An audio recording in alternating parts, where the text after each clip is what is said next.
Ang mundo ng Philippine showbiz ay muling nayanig matapos kumpirmahin ni Paolo Avellino ang isang lihim na pag-uusap nila ni Jericho Rosales na sentro ng usapan, ang controversial na actress na si Janine Gutierrez. Hindi ito basta-basta chismis, ito ay isang kumpirmasyon na naglalantad ng matinding tensyon at maling-maling asal na hindi lamang nakaapekto sa karera ng isang tao kundi pati na din sa reputasyon ng taong malapit dito. Ang pag-amin ni Paolo isang pagsisiwalat na nagpalinaw. Ayon sa mga balita at sa mismong pahayag ni Paolo, siya ay personal na lumapit kay Jericho o Iko upang kausapin ito ng harapan tungkol sa mga isyu at kalukuhan na ginawa ni Janine. Ang naging laman ng kanilang pag-uusap ay hindi lamang simpleng paghingi ng paunmanhin, kundi pag-amin sa malaking kapalpakan na nagawa. Ang tanong ngayon ay gaano kalaki ang kasalanan ito upang ang isang kapwa-aktor ay magboluntaryo at magsagawa ng ganitong personal na pagpapaliwanag at posibleng pagsori sa ngalan ng iba. Ang titulong Paolo inamin na nagkausap sila ni Jericho personal daw na nagsori sa pinanggagawa ni Janine. Kaya naman nahihiya na daw si Iko, kaya si Janine na daw ang humihingi na lang daw siya ng pasensya para kay Janine. Mismo ay nagpapaiwatig na ang sitwasyon ay lumampas na sa pangkalahatang away showbiz. Ito ay naging isang personal na issue na nangangailangan ng personal at mukha ang pag-aksyon. Ang kalokohan na tinutukoy ay hindi lamang nakasira sa imahe ni Janine, kundi nagbunga rin ng malaking pinsala kay Jericho at higit sa lahat sa kanyang partner o jowa. Ang di naiwasang pinsalan na sira ang imahe ng jowa ni Jericho. Ang pinakamalaking kawalan sa gitna ng kontrobersyang ito ay ang karera at imahe ni Jericho Rosales. Habang umaasa tayong magsishine siya sa kanyang proyekto o sa kanyang mga proyekto, ang atensyon ng publiko ay nilihis dahil sa mga balita o nalihis dahil sa mga balita tungkol sa kanyang personal na buhay, particular na sa masisirang reputasyon ng kanyang nobya o asawa. Ang mga maling gawain ni Jay na tinutukoy ng marami ay naging sanhi upang maging sirang-sira sa publiko ang imahe ng partner ni Jericho. Ang resulta, si Jericho ay nadadamay tuloy sa kaguluhang hindi naman niya diretsahang sinimulan. Dito pumapasok ang katanungan ng mga tagahanga, bakit kailangang magdusa ang isang inosenteng tao dahil sa maling-mali na nagawa ng iba? Ayon sa mga komento ng mga netizens, totoo naman daw ang sitwasyon. Mas mainam na raw na si Jericho na mismo ang magsalita at bumaba sa usapan upang walang dagdag bawas sa mga ipinapakalat ni Jay. Ang pagiging tahimik ni Jericho sa mata ng marami ay nagbibigay daan lamang sa patuloy na paglago ng mga espekulasyon. Ang mga komento ng publiko isang malakas na hamon. Ang mga komento ng publiko ay naging isang salamin ng pangkalatang pagkadismaya at paghihimok. Isang komento ang nagbigay ng isang matinding pahayag na, kung ako kay Jericho, aalisan ko na ang ganyang babae. Ito ay nagpapaiwatig na ang ginawa ni Janine ay hindi lamang pangkaraniwan, kundi lumampas na sa hangganan ng pagiging professional at moral. Ang komento ay nagtapos sa isang mapait na paalala.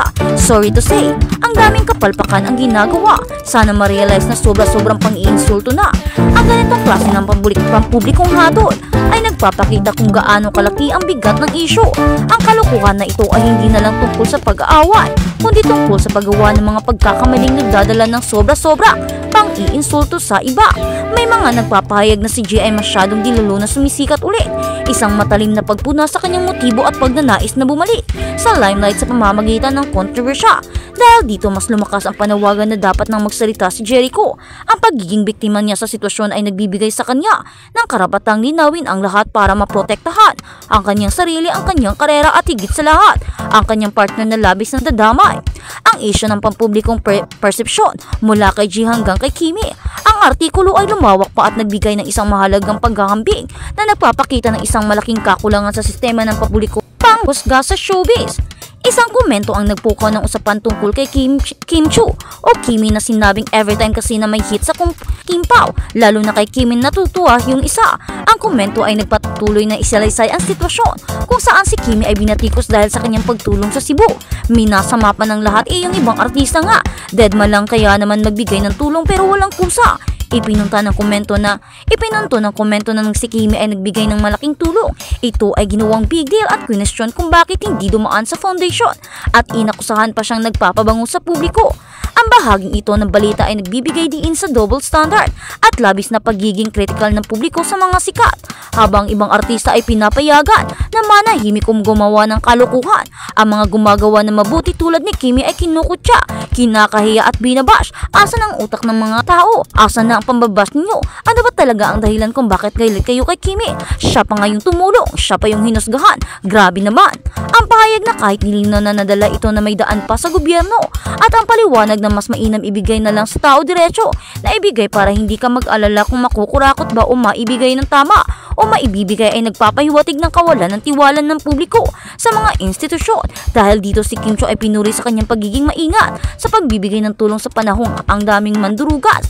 Ang huling bahagi ay nagpapakita na ang pag-aalala ni Kim Chiu sa tamang pag-abot ng tulong ay makatwiran. Kaya naman bakit pa siya kailangang husgahan? Kung ganoon ang sinabi niya ay tama naman. Marami na ngayon ang mga kurap, marami na ang magnanakaw. Kaya naman itong pagpapahalaga ni Kim sa kanyang ibibigay at ang kanyang pag-iingat ay mayroon namang dahilan at katanggap-tanggap. Kaya naman, bakit nyo pa hinusgahan? Kaya naman huwag na kayong mambash at itigil nyo na yan.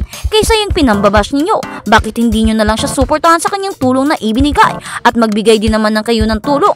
Huwag kayong basta manghusga na lang, nakakahiya naman kayo. Ang kinabukasan ng kontrobersya. Sa huli ang pag-amin ni Paolo Avellino ay nagsisilbing detonator na nagpapalabas ng mas malaking usapan tungkol sa mga isyu ng paninira, personal na pananagutan at paghahanap ng atensyon sa showbiz.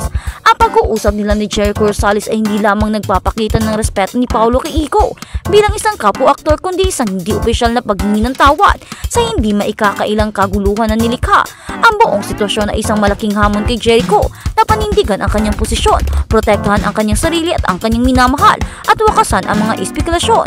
Ang tanong na nanatiling nakabitin ay hanggang kailan magsasawalang kibo si Jericho at kailan darating ang oras na si Janine mismo ang harap sa salamin at aamin sa kanyang mga maling ginawa na nagdulot ng pinsala sa iba kasama ang taong malapit kay Paolo.